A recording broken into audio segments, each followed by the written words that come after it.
চক্রান্ত এখনও আছে। ইস্তিমোর মতো বাংলাদেশেরও একটা অংশ নিয়ে, তারপরে চিটাগাং, মিয়ানমার, এখানে একটা খ্রিস্টান স্টেট বানাবে। ভারত মহাসাগর এবং আমাদের বে অফ বেঙ্গল ভারত মহাসাগরের মধ্যেই একটা উপসাগর, এটা সারা প্রাচীন যুগ থেকেই ব্যবহার করা হচ্ছে। এই জায়গাটার উপরে অনেকেরই নজর। আমরা নিশ্চয়ই জানি প্রধানমন্ত্রী অনেক ব্যস্ত থাকেন, কিন্তু এত ব্যস্ততার মাঝে তিনি নিশ্চয়ই কোনো ফাও কথা বলবেন না।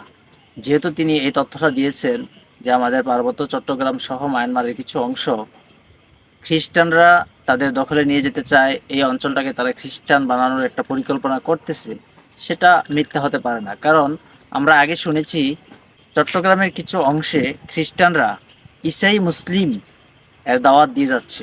আমাদের দেশে খ্রিস্টান মিশনারিরা বিভিন্নভাবে তাদের ধর্ম প্রচার করার চেষ্টা করছে এবং মানুষের ইমোশন নিয়ে খেলা করার চেষ্টা করছে।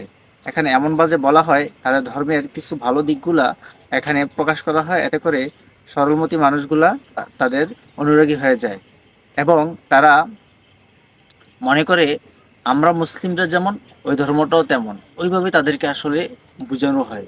তারাও সেভাবে বুঝে এবং তাদেরকে ইসলাম ধর্ম ত্যাগ করে ঈসাই মুসলিম ধর্মে যাওয়ার জন্য তাদেরকে টাকা পয়সা দেওয়া হয় এবং কি তাদেরকে বিভিন্ন লোভ লালসা দিয়ে থাকে। তো আমরা জানি এটা একটা বিশাল চক্র, আমাদের ভূখণ্ডের মধ্যে ওদের নজর পড়েছে। তাই আমাদেরকে এখনই প্রতিবাদ করার জন্য, প্রতিহত করার জন্য সোচ্চার হতে হবে। বিশেষ করে চট্টগ্রাম অঞ্চলের মুসলিম জনতাদেরকে বলছি, আপনারা সোচ্চার হন।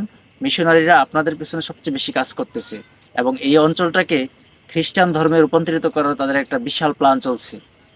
তো এখানে জনস্বার্থে, মুসলিমদের স্বার্থে এই ভিডিওটি আপনারা একটু শেয়ার করবেন এবং কি মানুষকে বেশি বেশি দেখার এবং সচেতন হওয়ার সুযোগ করে দিবেন। আশা করি আপনারা ভিডিওটি শেয়ার করে সবার কানে পৌঁছে দেওয়ার কাজটি করবেন ইনশাআল্লাহ।